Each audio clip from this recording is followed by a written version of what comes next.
I'm very happy to have so many distinguished speakers at our panel, and that so many of you are attending this event of our political foundation. ELF, or ELF as we sometimes call the European Liberal Forum, is dedicated to promoting active citizenship and to public policy issues at the EU level. I am very glad that this Ralph Dahrendorf Roundtable takes place in Oslo on the day of the European Union, known also as Schuman Day, but in many parts of Europe, not least in Slovenia, my home state, it is also commemorated as the Victory Day.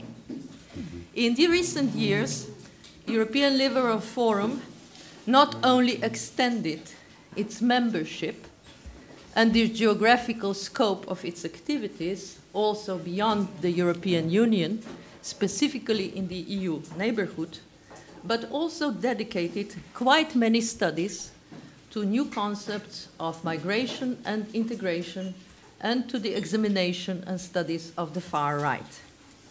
This roundtable today, it's about liberals and the far right, entitled, "You Can't Change the Heart Without Telling a Story." Therefore, allow me a few more words on storytelling to provoke your thoughts, if not to challenge or move your heart. We humans are storytelling, story-consuming, and story-enacting beings. We use stories to make sense of our experience and to imbue it with meaning. Our self-narratives define our sense of identity, establish our core values, and script our actions. Because we are constituted by narrative, we can be moved by stories told to us by others. It is no accident that stories are often involved in group mobilization.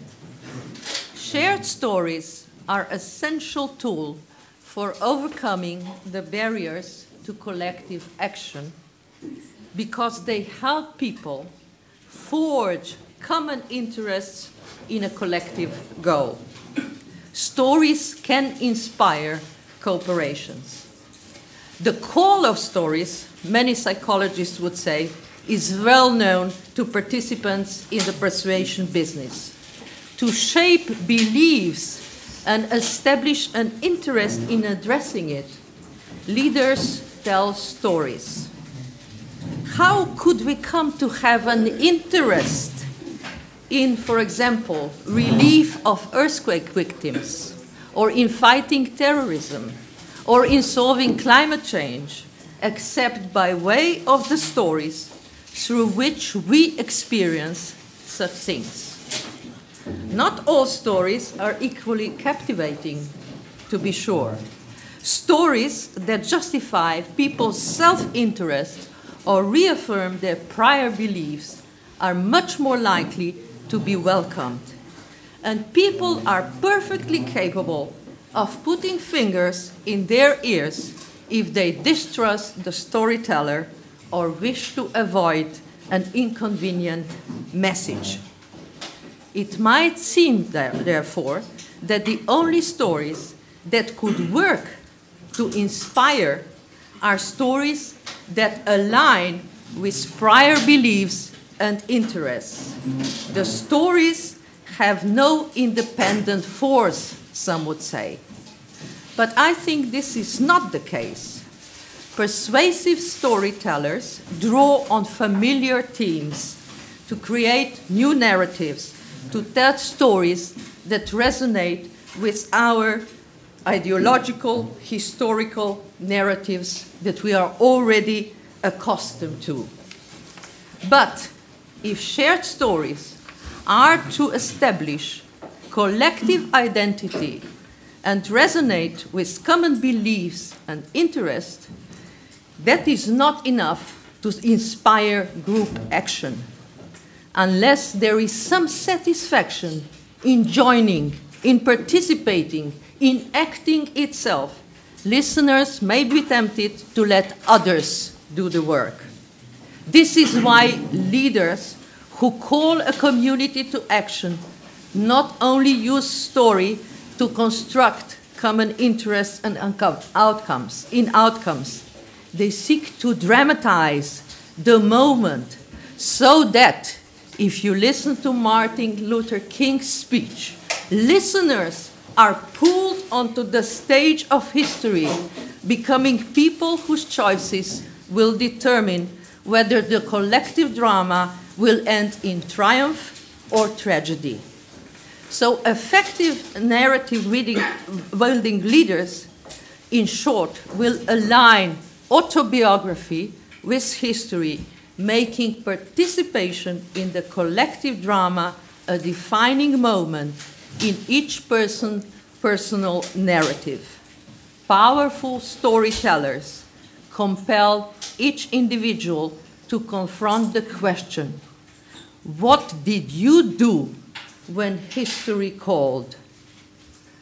They make participation in collective action the dramatic imperative, a fundamental test of character, a necessary expression of identity. So what message should liberals bring in answer to anti-immigration EU skeptics? Tell a story. Facts are great. Analysis is important. But if the goal is political mobilization and action, a shared story is essential. You can beat a story by telling another story, because politics often revolves around a contest of stories. Like all powerful tools, stories can be misused. Liberal leaders have an obligation to tell stories that convey truth. Yes, many of you might say all stories are fictions, yet some fictions are essentially true. Thank you for your attention, and I will now pass the floor to Solveig Schütz, the local host of this event, from Venstre, chairwoman of Venstre's Opplysnings- och Studieförbund. Thank you. We are very glad to contribute to this roundtable and to host it. Venstre's Opplysnings- and Studieförbund, we are an organization that work both with capacity building and also policy development for the Liberal Party in Norway. And it's really important for us to contribute to these kinds of seminars. And it's really important that the topic of today, how we as liberals act, how we answer the far right in these questions. These are important issues all over. It's also important here in Norway. So we are really happy to host this seminar, to contribute with it, and we're really looking forward to get into it. So very welcome to Norway, very welcome to Oslo. Thank you. And now I would ask Ms. Ulrika Karlefall Landengren, who is from the Committee of Regions, and we would like to thank you for kindly supporting this event. Thank you. On the behalf of the ALDE Group in the European Committee of the Regions, I wish to welcome you all on this meeting. We are proud to co-host this important roundtable with this European Liberal Forum. The Committee of the Region is an EU consultative body composed of local and regional politicals. We work like a parliament representing and the voice of Europe's local communities. And the topic of today's discussion has indeed a local angle. As a local politicians, we are responsible for community relations on the ground. It is our decision and policies choices at local level which lift barriers or break them down. It is at the local level that we can best reach out to individuals to help them fulfill their potentials. We can ensure they understand not only their rights, but also, very importantly, their responsibilities. We can create projects which facilitate dialogue and understanding and ensure that all citizens feel included. People drawn to populist movements and extreme right-wing parties are often people who feel that the conventional parties don't represent them and they cannot make their voices heard. As a local politicians, we have the key role to make the citizens in our constituencies feel that their voices are heard. We have the possibility to engage in a dialogue with our citizens. Even more importantly, we have the possibility to involving them in the decision-making process.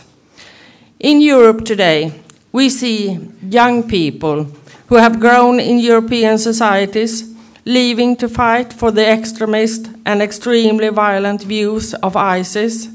We see citizens who once voted for moderate parties turning those which are xenophobic. And we see desperate people flying their homes, risking their lives to reach to Europe. Europe that has an aging population but which cannot find their way or will to manage immigration in an organized and human way. As a liberal, I want to see liberal solutions. And as a local politician, I want to learn what concrete measures we can carry out to protect our local communities from extremism. I look so much forward to listening to this panelist and thank you all for your attendance. Thank you very much. Now I pass the floor to our moderator, the member of the Board of Directors of the European Liberal Forum, Giulio Ercolesi. I would just like to draw attention. You can tweet. Here you have also about our event. And also you have received this card where you can download by a scanning code our annual report of last year. Please, Giulio, the floor is yours. Thank you, Felicita. And first of all, I am the moderator today because the moderator that was previously considered is just in these moments receiving an award for for news reporting by the Norwegian TV. So we had made a good choice, and we congratulate him for this. You can't change the heart without telling a story. Liberals and the far right is the theme we are discussing today. We have produced a lot of publications at ELF on these issues or related issues. You can find them on our website, liberalforum.eu, under the publications page. That includes this publication that is also here in printed paper. I don't know whether we still have some copies. That is by our friend Timo Lohoki. I didn't remember the right pronunciation, who is not here today. It should have been among the panelists, but this very reliable and important contribution of him that he also presented in other ELF events is a very important contribution that in any case has given to ELF. Telling stories. One thing is telling stories, and another thing is being storytellers. And one could simply argue that we liberals are serious people and not storytellers. We could also say that unlike customers, sometimes electors are dead wrong, and we should not be always afraid of saying that electors are dead wrong. In 1933 in Germany, not only the 44% of the electors that voted for the Nazi party were dead wrong, but also those who didn't choose parties that were prepared to face the threat of the Nazi party. But if our results in the liberal family are or have been equally bad in such very different situations as those of Germany and the UK in this week's elections, different in terms of policies, of electoral laws they have to cope with, and in terms of party structures, there must be some real problem that we all have in common. We are probably in the face of one of those situations that the British historian Arnold Toynbee described as a challenge and response situation. We have a challenge, and either we can give a reliable response, or probably the civilization that we are embodying in some way is bound at least to change a lot, not for the better.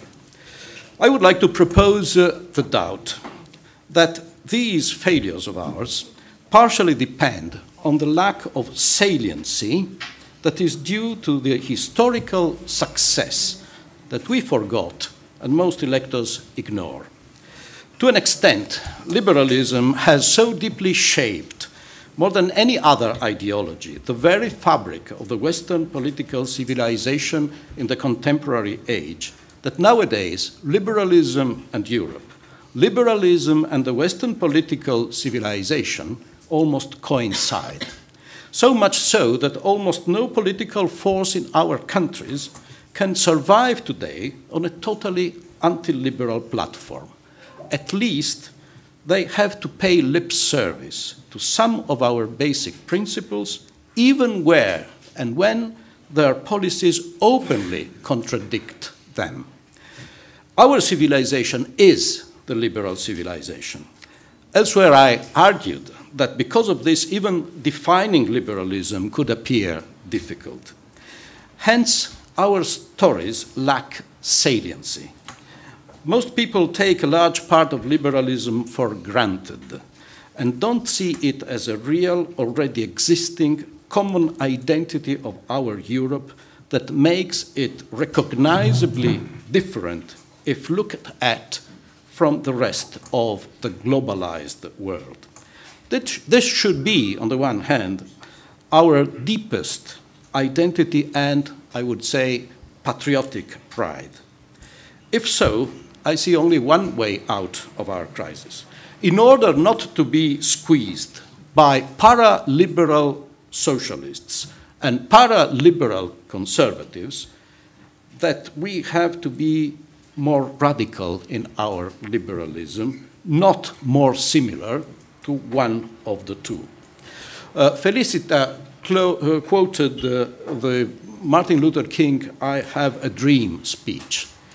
That speech was based upon the basic values of the Western political civilization and of the American Constitution that were contradicted by the practices that were obvious in the United States of the 60s. So criticizing our civilization on the basis of the values of our civilization should, in my opinion, be one of our priorities. I have a second doubt. We always advocated a stronger link between education and economic life. Haven't we underestimated education to citizenship? We have today citizens that are empowered by the new technological capabilities that everybody has, who may have their voice heard loud and clear as never before in history. And at the same time, we face the breakdown of any widespread political culture and the segmentation of the political arenas that is induced by today's technologies is thwarting the very existence of one public space, that is, the space of government by discussion, that is, the space of liberal government. The barbarity of specialization that was first prophetically exposed in 1930 by the Spanish liberal philosopher José Ortega y Gasset has deeply affected also the capacity even of the ruling classes today and of the intellectual establishment to perceive a broad picture of our historical situation, something that is obviously necessary in order to provide any possible therapy. Third and final consideration on the immigration debate. Historical and national situations are very different, but in principle, we have a successful and illustrious tradition in dealing not just with terrorism, but with religious intolerance itself, and in the liberation of individuals from the straitjacket of community and group coercion. Rather than staying in the middle of the debate, rather than just counteract the populists, shouldn't we claim that we are those who defeated our autochthonous religious intolerance in the first place? And that we should do the same with all the other kinds of intolerance. That individuals should always be treated as individuals, not as individual members of typified groups. That therefore cultural diversity can never justify a compression of individuals' rights within minority communities or even minority families, or those of minorities within minorities. That faith, ideas, and practices of their elders should never be forcefully imposed on those minors that are, I quote, capable of forming their own views, unquote, as stated by the New York 1989 Convention on the Rights of Children. Shouldn't this anti-racist, individualistic, and secular perspective, remember Thomas Jefferson's wall of separation of church and state, be our salient mark in the debate on migrations? Having said this, please be all aware that this is an on-the-record event which will be taped and later published on YouTube. And I would like to ask our distinguished guests, having said all this as something that could provide some ideas for our reflections. In particular, what do you think that the most effective means of counteracting arguments for Pegida in Norway, the Sweden Democrats, or the Finns party should be using a language that can have also some emotional resonance to engage in discussion with them in this particular part of Europe, but having in mind also what we have said concerning all of us. First of all, I would give the floor to Hans ten Broeke, who is a spokesman for foreign affairs for VVD, which is, after the elections of 2006, the largest political party in the Netherlands, and who is the chairman of the House Committee of the Netherlands, of the lower house of the Netherlands, of the armed services. The floor is yours. Thank you. Thank you, Mr. Chair. Try not to ruin the microphone. It's a bit difficult, but things are okay. Okay. We weren't the biggest party since I joined as a member of parliament in 2006. Actually, we were having a very hard time because populism was also on a rise in our country. And immediately after the death of and the murder of Pim Fortuyn, you might recall a figure that came out of nothing and was about to maybe even take the a great electoral result in the Netherlands, might have even been prime minister. He got killed, and that's where that was like a tectonic shift in Dutch politics. And my party has traditionally been a party that's always been like a bit of a moderating or factor to the central party, which was the Christian Democratic Party. It was only in 2009 that we were able to take over, and I think part of our success has been can be described to the fact that we have acknowledged that people do not simply believe you when you say that if you're a liberal, more freedom and more tolerance. I mean, your message basically is to people that they should be more tolerant.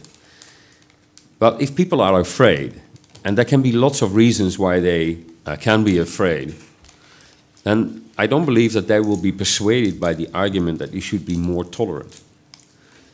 Now, we can find that uncomfortable, but I'm afraid that we need to find answers to the decline of some of the liberal parties in certain parts of Europe in uncomfortable answers, or at least in an uncomfortable analysis.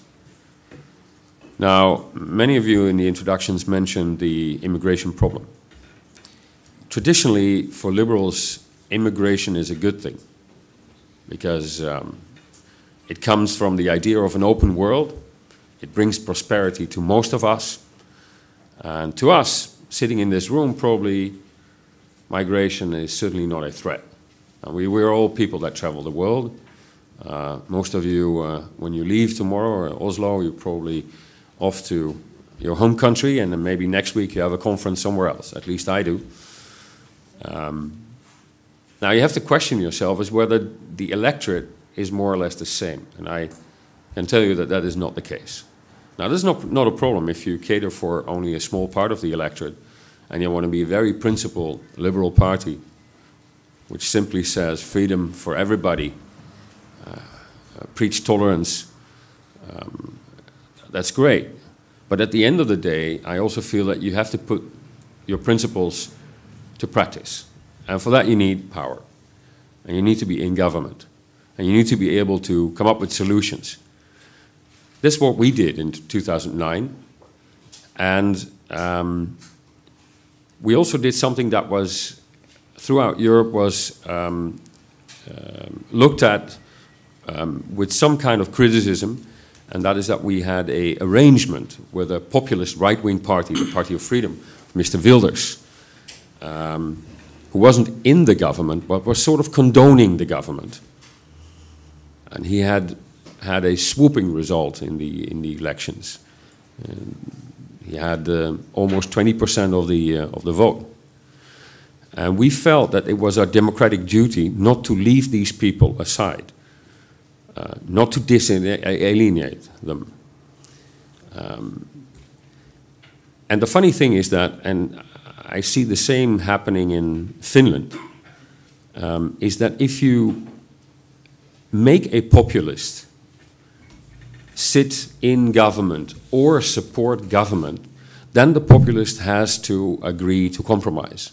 And the biggest antidote to a populist is that they have to compromise, because then they look like us. Like normal politicians, that at the end of the day feel that however principled you are, you need to do a compromise, you need to be tolerant towards the other. Now for a populist, that means that there is no reason anymore for the electorate to stand behind the populist party. Now I'm not saying that you can totally defeat or crush populist, right-wing populist party, because I think there is a sentiment, a sentiment is real. It is not to go away. We can wish it away, but it's not going to go away. And I rather have it in Parliament than only in a pub. Because at least in Parliament you can fight it. Whereas in the pub you never know how big it will be. So we fought it by also taking it on our side, making it compromise. And what happened is that in the first government of the current Prime Minister, and now we do business with another strange bedfellow, which is the Labour Party, which has traditionally been our arch enemy. But in the previous government, that meant for the populist party of the PVV that they had to compromise, and they had to compromise a lot, more than they could take. And they ran away from the responsibility. Because at the end of the day, populist parties do not like to share responsibility. And this is an answer that we should take to our heart. Because people do not like parties that at the end of the day do not take responsibility. They like Mrs. Merkel, who takes responsibility. Thank God for me, they like Mr. Rutte, who's taking responsibility. And unfortunately for our Lib Dem friends in the UK, which in my opinion should have deserved much better for also taking responsibility, they like that in Mr. Cameron. And they're not going to steer away in times of crisis. Now, uncomfortable answers from traditional liberal parties on topics like immigration, the role of Islam, need to come from within, from our principles. I think we can have good answers. We can come up with good stories, stories that actually also can change the minds and the hearts of people, but not if the underlining idea behind these stories is that in fact we feel that the people are wrong and they are not tolerant enough and they don't support the ideas of freedom the way we would like them to. Now, this is my contribution for start.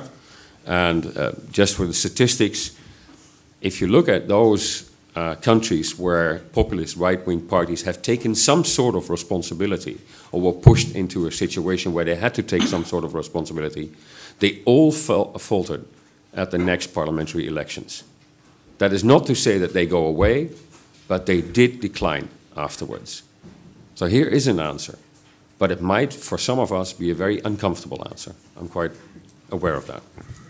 Thank you very much, also for being quite brief, because we would like to make this debate as interactive.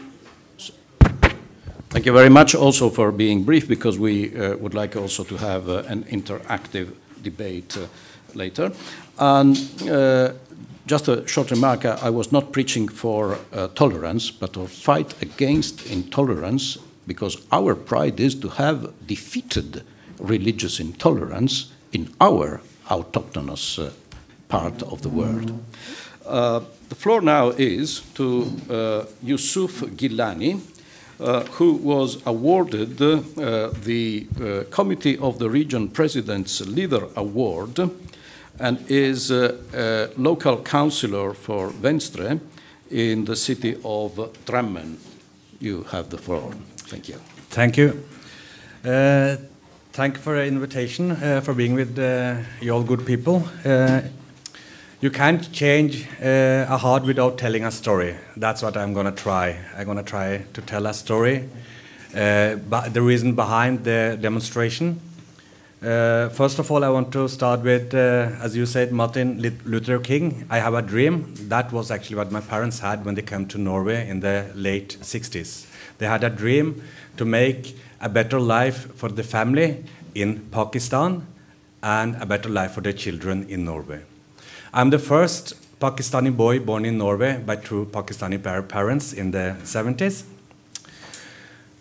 Religion is power, and in Europe we have a discussion going on Islamism and all those extremist activities which we are witnesses in all over Europe, and Norway is not in Norway as well. Religion is power, and and the power is misused more often. The question many people ask: where do we find the real, the true and real religion in the world today? The intelligence services has a good overview of threats against Norway. They believe that militant Islamism still poses the most serious threats against Norway and the Norwegian interests. Possible terrorist attacks will lead to narrowly freedoms and even stronger exophobic forces. I fear that there is something we are going to see more in our peaceful Norway as well. To prevent this negative trend, it's important to build bridges. It sounds like a cliché, but it has never been so important to create arenas to discuss this matter as it is now. Together, we shall protect our shared values and secure the peace and peaceful countries. You can't change a heart without telling a story. And this story I have never told, the reason behind why I took the step for doing this demonstration last year, which I also was awarded with the President Award. I have a 9-year-old daughter. One day in July last year, she came home with tears in her eyes, and she wouldn't talk to even me or my wife. And I was quite worried. She went into the room, closed the room. Every evening I read some books for my children. And before starting to read for my daughter, I asked Ariba, what happened? Why was you crying when you came home? And she looked at me with her lovely eyes, and she said, Daddy, why am I a Muslim? When I grew up in Norway, people wasn't interested in my religion. They were more interested in my traditional background. Where do I come from, my traditions, the cultural life, etc. But the society have changed. No people are interested in your religion. The religion is a public interest. And when children born in Norway, they are the 3rd generation in Norway, when they are getting the responsibility for people who are killing in Islam's name. She said, oh, Daddy, my friend says Muslims are bad people, they kill. Then I suddenly had thousands of minds running in my brain, and I had a chat with my wife later on. Many of my friends, doctors, engineers, born in Norway, working in Norway, they are investing apartments in Islamic countries because they know if there is a Islamic fundamentalist who's gonna do something in Norway, they probably have to leave the country and leave all the things they have been building in Norway. And it was the first time I also had a chat with my wife about, shall we invest in an apartment in Turkey? Last year, I was one of the organizers of the demonstration in Oslo against extremist attitude in Norway. It was a historical moment for Muslims. For the first time, it brought together several of thousands Muslims and non-Muslims to show unity against the dark forces that have been allowed to color the world's 2nd largest religion with a destructive message. Never before this has happened in Norway. The grassroots Muslims came out on streets with one message to the Norwegian community. We don't support extremists. We don't tolerate any attack on Norway in the name of Islam or any other religion. Even Prime Minister, all the political parties was a part of the demonstration. It was a huge, huge demonstration, and I also luckily was awarded with the President Award. My religion does not encourage human murder, hatred, or a sectarian violence. A religion that encourages human murder and hate is not my religion. A religious community that encourages sectarian violence is not my community. A God who discriminates, it's not my God. In the current situation, we do not need more watchwords. We need politicians and religious leaders who can stand up for our fundamental rights. Foremost among them is freedom of speech. There must be more focus on knowledge and skills against extremist groups. It's important to debating Islam objectively and with insight and record various aspects of this religion. Because the discussion which is going on in the media in Norway as well is excluding the 3rd and 4th generation, which is actually Norwegians. They are born Norwegians, they are Norwegian Muslims. And Norway is, and you guys probably have the same challenges with the fundamentalist and extremists in your country. I am a fan of using humor and satire as religious criticism and would like to end with a joke. In Norway, we have a group, Profetens Ummah, which is a quite making, it's a populist group actually, which is doing the same thing the populist party do against immigrants. And Profetens Ummah I hit a Muslim from Prophet's Ummah, which said he had the whole Quran on CD. I was really interested, and I asked if he could burn a copy for me as well. Then the hell broke out.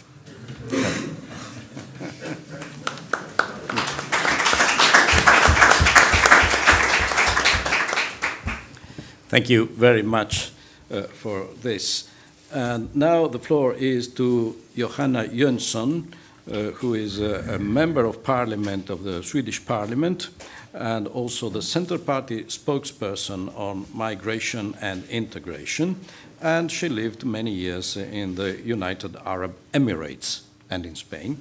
So the floor is yours. Thank you very much. And I would first of all like to say that I'm very happy to be here. It's my first ALDE and ELF events, and I'm sure I'll be back. I've been focusing, since I was appointed the spokesperson last year, I've been focusing very much on the local level as I see a big need in Sweden for this. But this issue is obviously also national, European, and a global issue, so hopefully I'll be back. In Sweden, a lot has been happening the past 6 months since our last elections. Elections that saw the Sweden Democrats, populist party, extremist party, coming out as the only winner. Since they first entered parliament in 2010, it seems to me that both other politicians and the media has had quite a hard time struggling with dealing with them. For the most part, I think it was agreed that any discussion about immigration and integration would benefit the Sweden Democrats, and therefore a lot of politicians would avoid voicing any type of concern about these issues. Also, there has been a problem trying to discuss these issues in the media, as it's very tricky to find the right balance. Because on one side, you'd have the extremists, the racists, the anti-immigration people screaming at you, and on the other side, you would have the anti-racist people screaming at you. So it's very difficult to find the right balance. And I actually have to say, I was elected last year, and I can kind of understand a lot of my fellow politicians that have chosen not to get involved in these issues, because there's a lot of threatening going on, and if you have a family and so on, I can fully understand that you would choose a different subject. But since the elections last year, this has partly changed. Mainly because most people and parties realized that the previous strategy hadn't worked very well, considering the success for the Sweden Democrats. So in the past 6 months, we've seen a development in some parts, especially in the media, where mainly liberal and conservative newspapers have been raising some of the challenges in this area. But unfortunately, they have also been calling for stricter immigration policies. And most political parties are now working, we are as well in the Centre Party doing this, hard in developing new policy suggestions and strategies. And that's both to handle the fact that we do have a lot of people coming to Sweden right now. A lot of the refugees coming to Europe do choose to come to Sweden. And this has a big impact on our weak systems, especially on a local level. But we also need to deal with the Sweden Democrats, obviously. But in my opinion, these two things are tightly connected. The support for the Sweden Democrats is mostly an effect of people feeling, as many have said here already, worried by the fast changes in the world and in society. And they feel, I would say rightly so, that the leading parties haven't pointed out any reliable direction in how to handle this. Most politicians have taken the easy path the past years in Sweden, and instead of trying to find and communicate solutions to these challenges, they have put their energy into calling the Sweden Democrats, their voters, and anyone who raises any type of concerns regarding immigration, racists, mean, evil, and bad people, or intolerant. So to me, the big concern is not really the Sweden Democrats or the parties themselves. It's the fact that so many people in Sweden and in Europe are worried and desperately looking for easy solutions. Combating the Sweden Democrats is not my main focus. They are merely a symptom. as for now, they are not at all as dangerous as the opinions that are spreading and that are causing more and more conflicts in our society. One example are the very violent attacks that are spreading, and where people are really violently attacking poor people begging in the streets, for example. We see this in Sweden growing every week. So my main focus will be, and have been, trying to get more people to feel safe in trusting that I, as a politician and the Center Party, but any politician belonging to a more normal party, can solve this situation. And in order to do this, I would say the first part, obviously, has to be about listening, because that's basic psychology to me. To gain someone's trust, they need to feel listened to and understood. And this is, of course, way harder than it sounds, because it's hard to do this through the media without meeting people.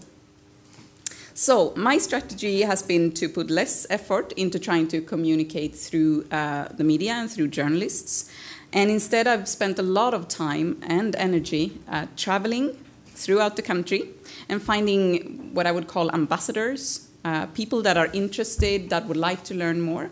And I've been trying to tell them what I've learned and what I believe is the right way to do this. And this way, I believe that more people get the courage and the knowledge to handle this situation in a better way. And I'm very happy to belong to a party that is very strong locally, especially in the smaller societies in Sweden, and in many of the places where there are a lot of worried people. So in dealing with the media, I've mostly chosen to focus on damage control rather than spreading any type of message. For the most part, I believe the media is driven by the search for headlines, and the type of complicated reasoning that is needed when dealing with these issues is just not what they want. They're not interested. Generally, they also lack the knowledge to understand what is important solutions and what is just aimed at making people believe that there's an easy way forward in this, which there is not. But I've also chosen a few journalists that I actively try to teach about how the immigration and integration works in Sweden. Our systems are very complicated, and this is a problem because most people in Sweden have no idea, even politicians on a national level don't know what is what in this system. They can't separate one thing from the other. So raising the level of knowledge is extremely important. But when doing that, you still need to make sure that the knowledge also sticks. And I believe that telling a story is important when trying to get the knowledge through to people. This discussion here today is about changing hearts by telling stories. In Sweden, I think that we focus too much on trying to talk to people's hearts instead of actually asking them to use their brains. My main strategy, after listening to people and after raising their level of knowledge, is to ask how.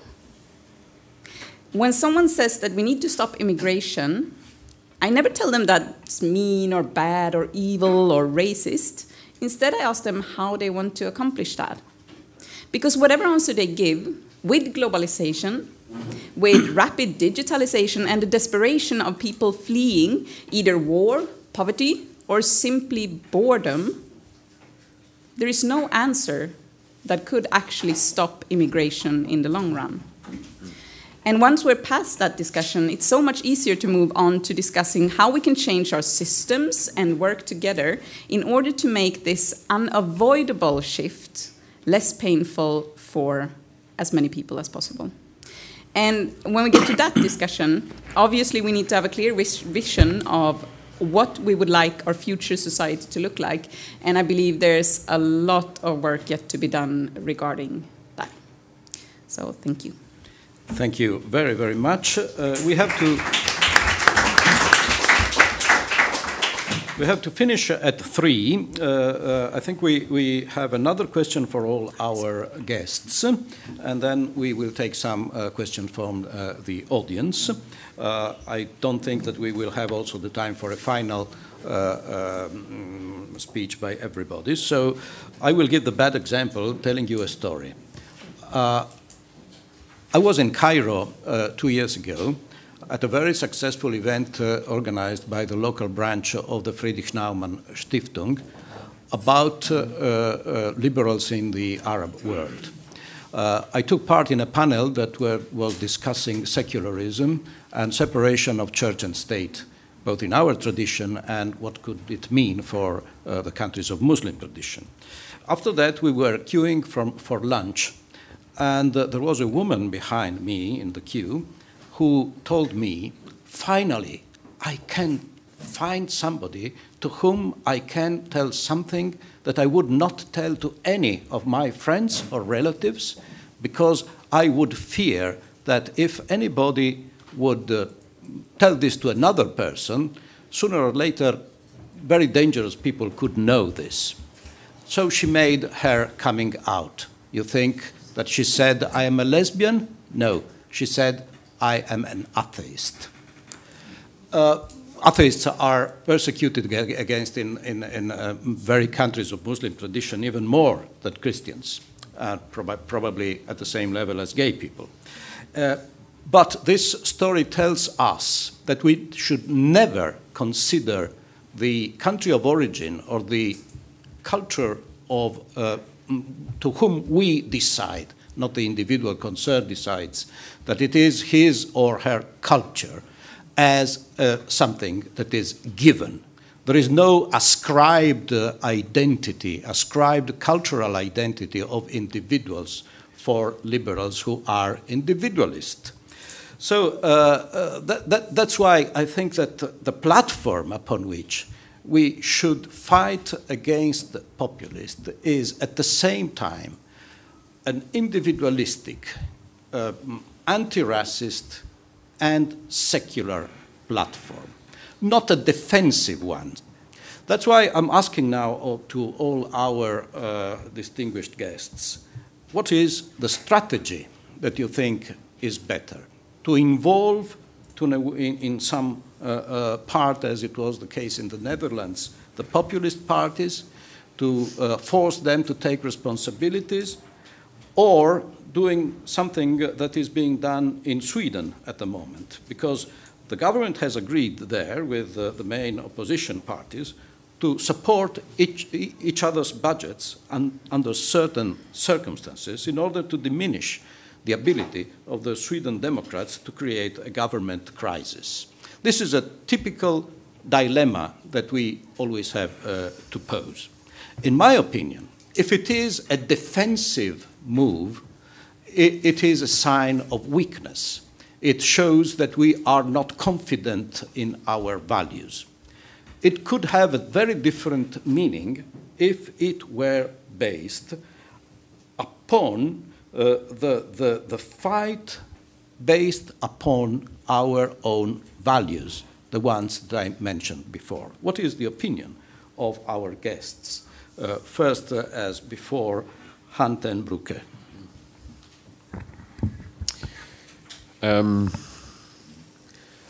I beg to disagree with you that identity questions or cultural identity questions can be resolved simply by pointing out to the fact that we believe in the individual.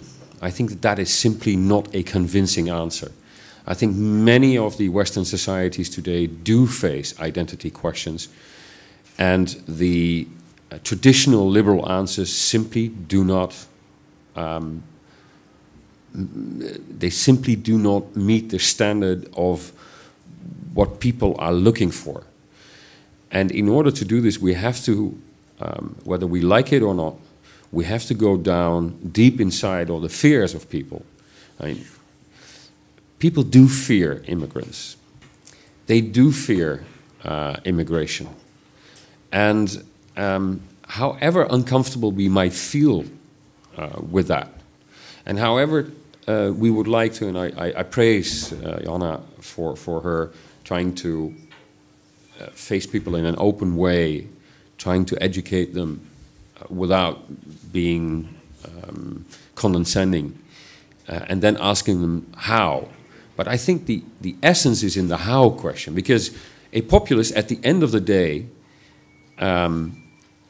they might resound better than we do what feelings of anxiety that they meet in society. But at the end of the day, they do not, and they are not able to come up with answers that that can solve things. And deep down, people know that there is no easy answers, although they would love to have an easy answer. Everybody would like to have an easy answer if that's possible. We live in an instantaneous society where all of us are looking for quick, easy, comfortable answers. Well, in this world, with the crisis, the type of crisis that we face, there is no such thing. So if we want to raise the support for our answers, for our solutions, which is difficult answers, then we must be able to embrace the deepest fears of people, and we must be honest enough to acknowledge it. And they have to do with identity questions. The liberal philosophy is simply not deep enough to answer that. Now, I don't feel that a Swedish solution is a good solution. I mean, in Belgium they tried cordon sanitaire. It was a disaster. I think it was enemy, but you can, of course, and for example, the Vlaams Blok or the Flemish populists, even after they changed their name, at the end of the day, they lost to a more moderate version, the N-VA. And that was because they themselves set themselves too far apart, and people didn't like to be with a too radical a party. In the Netherlands, I believe that at the end of the day, people do not want to give real power, the ultimate power, to a guy like as Wilders. But in order for them to go a bit further than just saying, but at least he addresses things, we need to also be the party that is addressing things. We also need to be the party that is comfortable with addressing the migration issues. And telling our European friends here that indeed it is a disaster what we did with in the Mediterranean. We do not come up with a conclusive and a cohesive immigration or asylum policy. But that there is root causes that we also need to tackle. Now, many uncomfortable issues here, and I think what is difficult, the most difficult thing for liberals to live up to is the essence of the identity question. And many of the debates that we currently face, not just in my country, but I see that throughout Europe, Western Europe at least, are identity questions that we face. Thank you very much. The point is, identity questions have also a layer that is the typical layer of the liberal tradition that is much more salient, should be much more salient in our political proposal, in my opinion, that it has been so far. It's given for granted. I think that there is no easy answer, and I agree that fears must be taken seriously, but the experience of our other contributor, Yusuf Gilani, possibly shows that it is possible in some ways to dissolve the identity of communities. Communitarianism, in my opinion, is one of the biggest threat to the liberal fabric. I don't know whether you agree. Yeah, of course. The communication is the key word if we want to make good communities.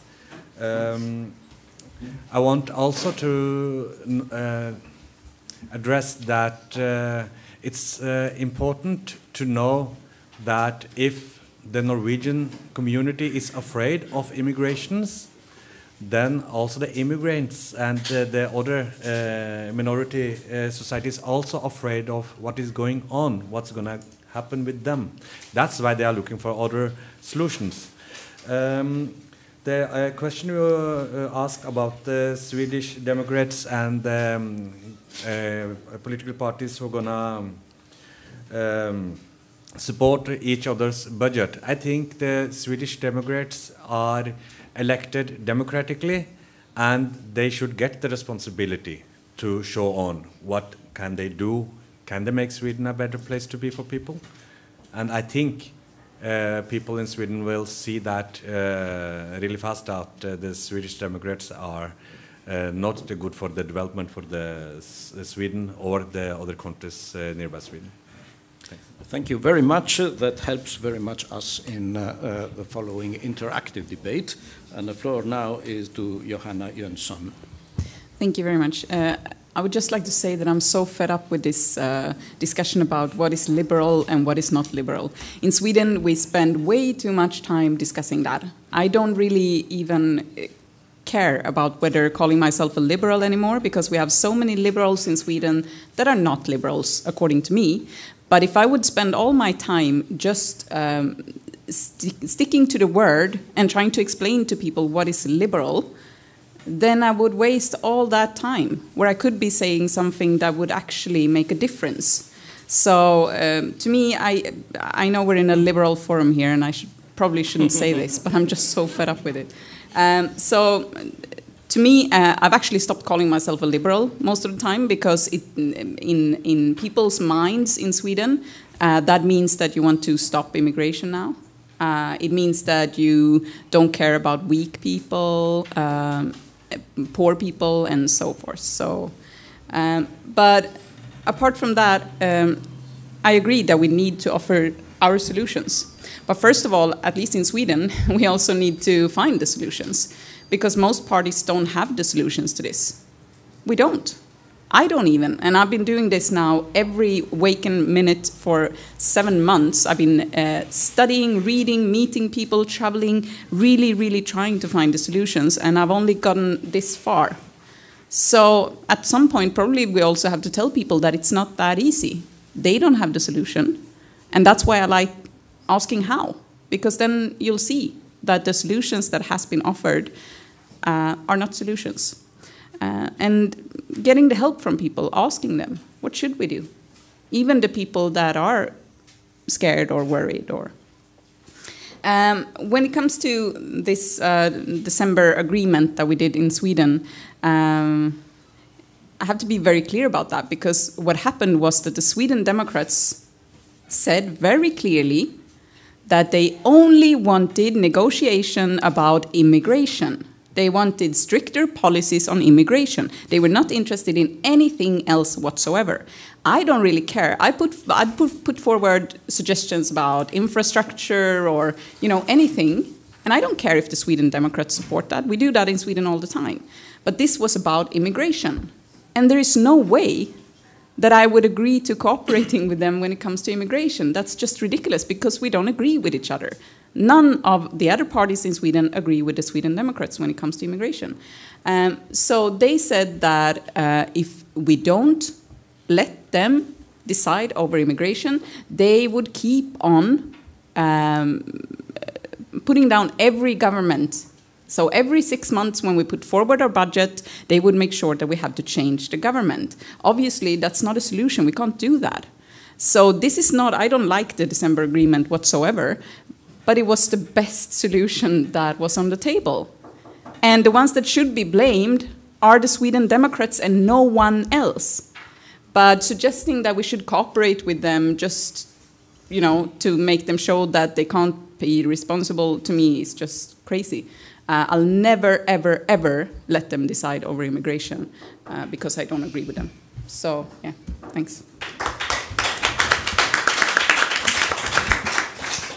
Thank you very much. Time is always a very illiberal tyrant in our Ralph Dahrendorf roundtables, because the format is a little bit demanding. So I will just put behind in our scenery the missing question, because otherwise there would be no interactive debate. And the last question that we wanted to suggest is this. What could be, in the worst possible scenario, the consequence of a possible Brexit, as it is called, that is a British exit from the European Union, in what impact could this have with the rhetoric of populist parties? Maybe that somebody in the audience would raise a question related to this. Now, I think that given the time, we should collect some of the questions or statements from the audience. Of course, we recommend to be as brief as possible, and then we will allow our guests to make their remarks. Annemie Neitz. Yes, as Hunter Brugge has said that he believes that what we did in Belgium vis-à-vis the extreme right party Vlaams Blok, which later changed its name in Vlaams Belang, is wrong. I believe that I deserve a few words of justification of what we actually did. When Vlaams Blok for the first time really appeared on the scene and gained lots of votes, they had very extremist views on immigration, and which almost amounted to, well, they fell just short of forced deportation. Fell short of that, but almost. And so all the other political parties, Flemish political parties, because we have a separate electorate, Flemish and French speaking, undersigned an agreement that we would not cooperate with the Vlaams Blok at no political level at all. And the miraculous thing, knowing that Belgians are not, and not nor the Flemish, are not very strong on discipline, the miraculous thing is that this worked. And for over 20 years, the Vlaams Blok has remained a sterile bloc. Of course, they were allowed to speak in parliament and table proposals of law, etc., etc. These were their democratic rights. But nowhere were they able to participate in governing. And it is true that it is the new Flemish Alliance which really contributed to weaken them in a decisive way, electorally speaking. But I would not agree with the fact that the new Flemish Alliance is a kind of softer version of the Vlaams Blok. It's a right party, rightist party, but certainly not an extreme right-wing party. And to give you just one example there, the leader, who's, I'm sorry to say, as he's a political opponent, one of the most talented politicians of the whole country, Bart de Wever, who's now the mayor of Antwerp, has said just last Sunday at the celebration of the liberation of the camps and the end of the Second World War, that the collaboration of prominent persons from the Flemish movement with the German Nazis in the Second World War has been a grievous and tragic and total mistake. This has never been said before by any of the leaders of what we call the Flemish movement, just to show how different they are. So there you have two totally different strategies. You haven't defeated Geert Wilders, he's still there with this stupid hairdo. But he's still there, and he's still allowed to develop this very specific political strategy. So there are two choices. There's yours and there's ours. None of them is easy, but I would not condemn yours, and I would appreciate if you would not condemn hers. Thank you very much. If I can add another national experience, there was the so-called Conventio ad excludendum that excluded both the Communist Party and the Neo-Fascist Party from taking part in any national majority in the Italian Republic from the beginning in 1948 until, unfortunately, Berlusconi arrived in the early 90s. It worked very well with the Neo-Fascist Party because they were almost irrelevant during the so-called First Republic. Less well with the Communist Party, but they never came to power anyway. I had, I think, in the third row behind one request for anybody else. Thank you very much. My name is Olle Schmidt. I'm a former MEP, and I have returned to local politics after 17 years. I'm from Malmö, the third largest city in Sweden. We have about 35% of immigration. So, and I started in politics in the 70s. I thought everything would go very smoothly, but it has not. And I think we ought to be a bit humble. And I've heard you, and I think all of us, at least I am very humble of the situation, because I thought it would be very easy.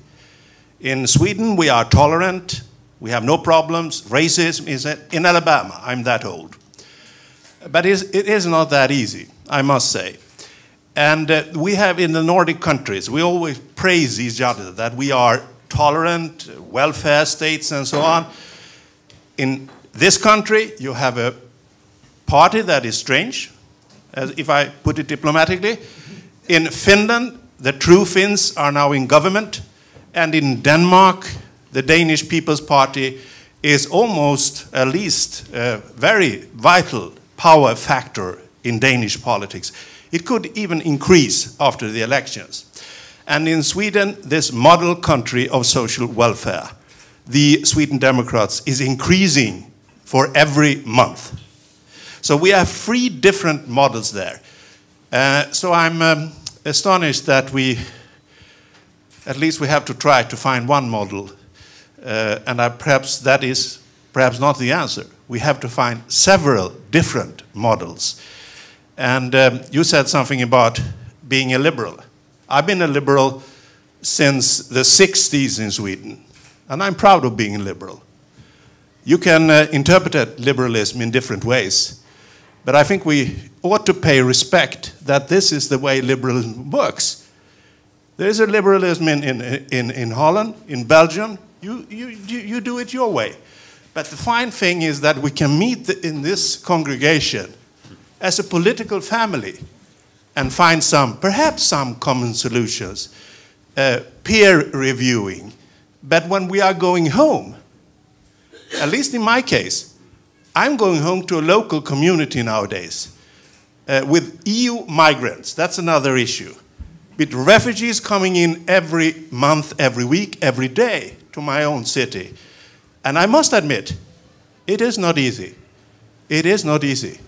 But I really thank you for your interventions. Thank you very much. Thank you.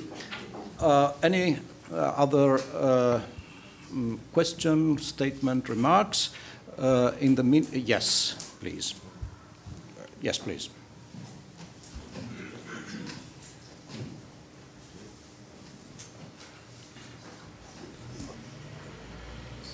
Thank you, Chair. Mark Valadares, Liberal Democrats, United Kingdom. I, and like Yusuf, am the son of a migrant into the European community. My father came from India in the early 1960s. And my family in India have now settled around the world, United States, Canada, New Zealand. They haven't come to Europe. They don't see that Europe actually offers anything to them. And most migrants will come here because they have some sort of link to the country they come to. But we do need to integrate them into the communities. We need to give them a shared sense that the society is there for them and that they can contribute to that society. And for some of us and some of our nations, we have failed to do that. We have allowed them to form their own little ghetto communities within our major cities and our communities. They are not part of our society. They are separate from it, and they react accordingly. So as liberals, we need to share our community with them and imbue in them the values that make our communities strong. Now, hopefully those will be liberal values, but in countries like mine where liberalism is suffering from a bit of a short-term setback, that is incredibly difficult. We are, as liberals, generally middle class, well-educated people. We don't necessarily reach out to those communities. We just assume that if we treat them well, they will integrate. But we need to be more active in that integration process. Thank you very much. Of course, while the microphone is going, I would suggest to all of you to have a look, as I said, to our ELF publications. I understand that there is some difficulties in putting together grassroots politics and reflection on these things. However, if you look at one publication in particular, that is the Proceedings of the Southern School of Liberalism we held in Santiago de Compostela last year, 2 years ago, you will find a conference about the definitions of liberalism definitions that could be interesting for some of the remarks that have been done. The floor is yours, sorry. Thank you. My name is François Bauer. I'm representing FDP Switzerland, and I may contribute with another aspect of migration. I think you have to distinguish between migration abroad from outside of Europe and then migration within Europe. Switzerland is maybe that country where migration from Europe into Switzerland is the highest. We have currently 25% of the population who are foreign, around 27% of the workforce who are foreign. And for Swiss, it's very interesting to see how it works between Swiss Germans and the Germans. Many of the Germans come into Swiss Germany. Many of the Spanish and Italian speaking or French speaking come into the French part, and you have different issues there. And with regard to Germany, just today, in the largest newspaper, their sixth, the car lease company thought it was a nice idea to put in a reference saying, if you want to kick a German, come to us. And they showed BMW and Mercedes and so on. Apparently, a German-owned company thought it was funny to make such a joke within one of the largest newspapers. Just to tell you what we are discussing, on which level we're discussing this. And it's very deploring to see that commercial are going this way. But this is exactly what is happening. And in Switzerland, you have the largest party, which is populistic, the Swiss People's Party. They are not by no means an extremist party, to say like that. It's much more difficult to channel them. They are from right to right extremist. You have them all. They basically mongered all the right-wing parties at right of them. There's nothing left, and with very populistic issues, but they still are in government on local and cantonal level, and even on federal level, because we have such a political situation. And they are in the driving seat and as well acting as an opposition. It makes it very difficult to issue and to discuss all issues on xenophobia and migration on a level which is based on facts and figures. We're talking here very much about emotions and the fear of people to lose their identity. Now, the question we should, within liberal parties, discuss is also, do we need to have an identity discussion within the country? I'm coming from a country with 4 different languages, different cultures. Their identity is everybody else is foreign, we are not. It's a difficult issue. We have to discuss this. We have to bring answers to our electorates. Otherwise, we will not be there next time. Thank you very much. Among our publications, one of the first ones was about this problem of identity and about the problem of putting together identities, European identity, local identities, layered identities, and the liberal identity. So I encourage all of you to have a closer look to our publications. I don't see any other. Sorry. Yes. Last questions, or is there anybody else then? Yeah, he was. Here. Okay, 1 and 2. Okay, thank you. I'm Andreas Elving from the Swedish People's Party in Finland. We're discussing solutions to the issue of far-right parties and how liberals should deal with them. And in Finland right now, that discussion is very real. And right now, as we are sitting here in a hot, sweaty room in Oslo, in a smoke-filled room somewhere in Helsinki, the ALDE member party Keskusta is sitting with representatives from our xenophobic nationalist party and compromising with their values in order to reach an agreement that they can use to govern the country. Now, according to the models being presented here, that is what some people think we should do. We should give the far right power, and in order to, and as a result of that, they will lose because people will see that their solutions don't work. I can understand this logically, but I must say that it feels quite appalling to think that we are compromising with our values and letting values that we find deplorable become national policy in order for us to hopefully see that the people won't like it. So I would encourage you to follow what's happening in Finland. We would very much like to be part of these discussions, but we were excluded from them, unfortunately.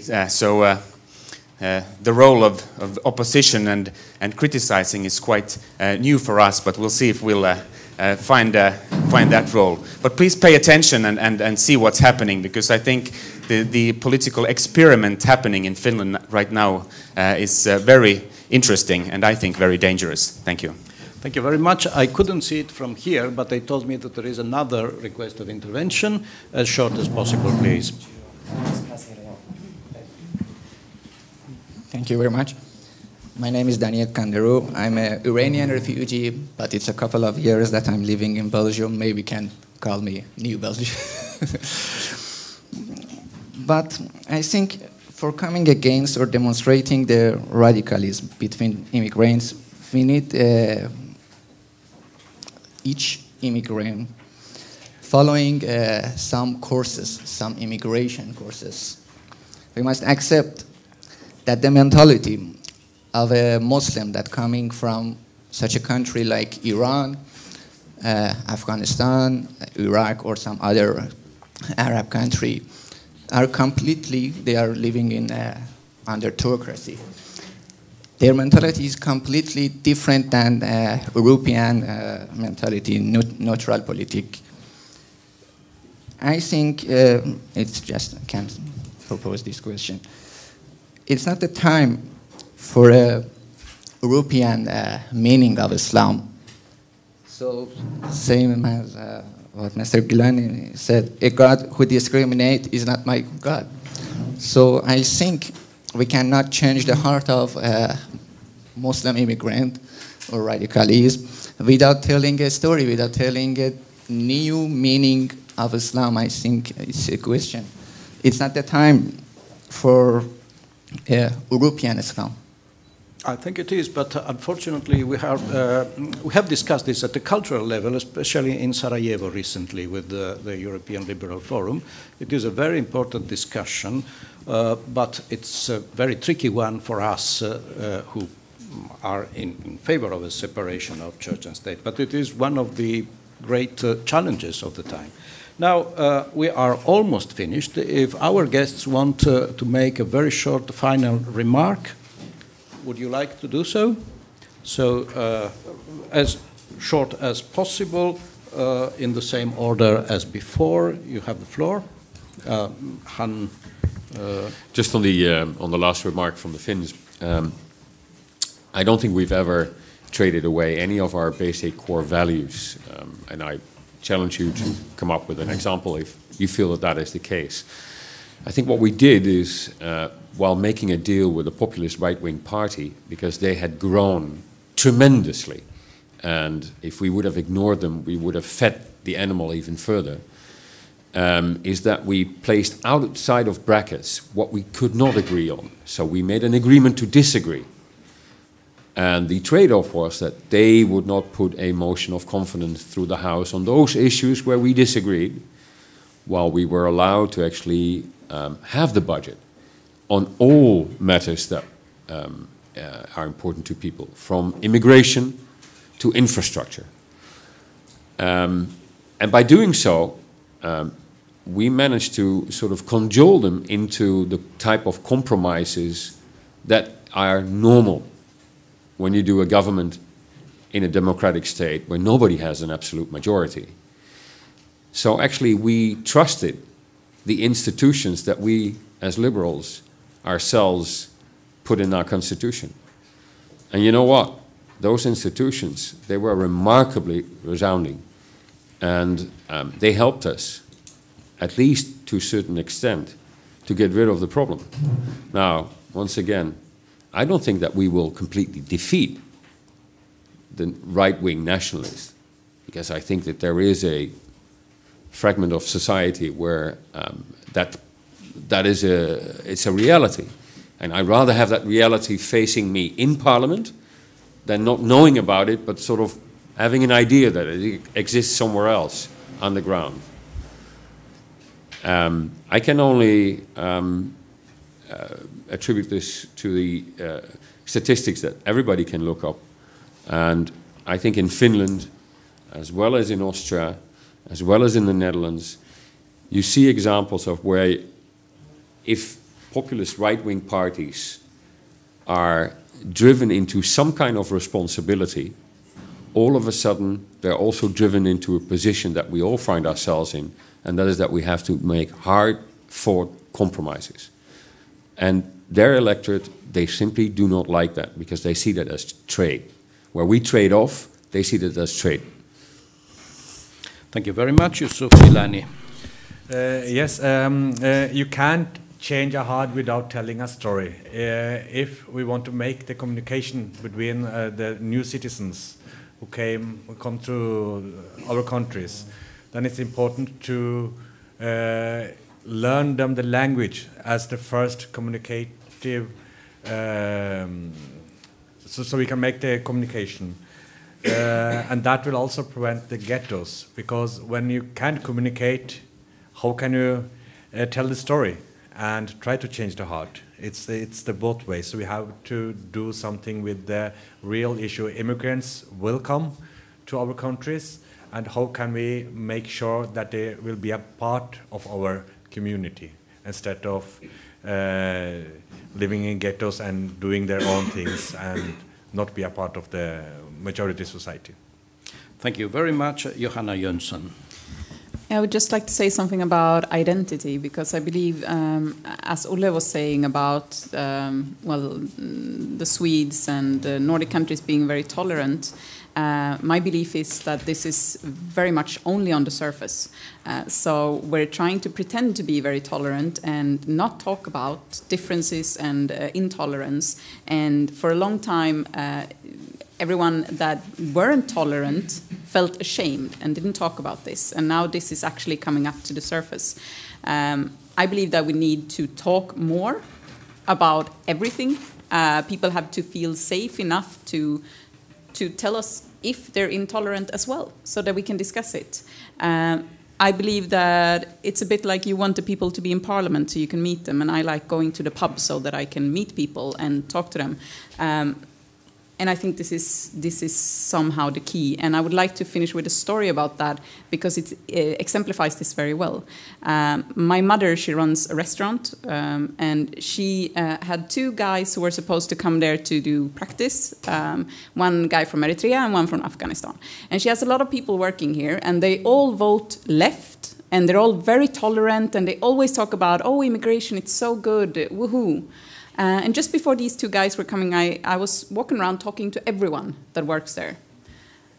And after a while, first they were like, oh, it's so fun, it's going to be very nice to meet them and everything. But then after a while, they started saying, yeah, but it's going to be a bit uncomfortable, because maybe, I mean, they don't speak Swedish very well, and what's going to happen if this, and what's going to happen with that?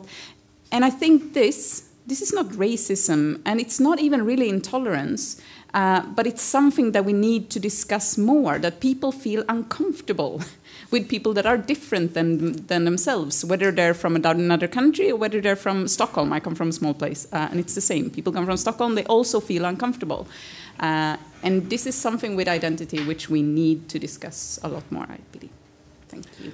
Thank you very much. In fact, intolerance is as natural as the plague, and it is tolerance that is a cultural achievement. Thank you very much to everybody, and I hope that we will have further opportunities to discuss this. Please don't waste the opportunities that we had in the past, and have a look at what we already have done at ELF. We are always a little bit frustrated, because we have the feeling that we do marvelous things, and that they are used not so much as they could by the entire liberal family at every possible level. Thank you, and to the next time.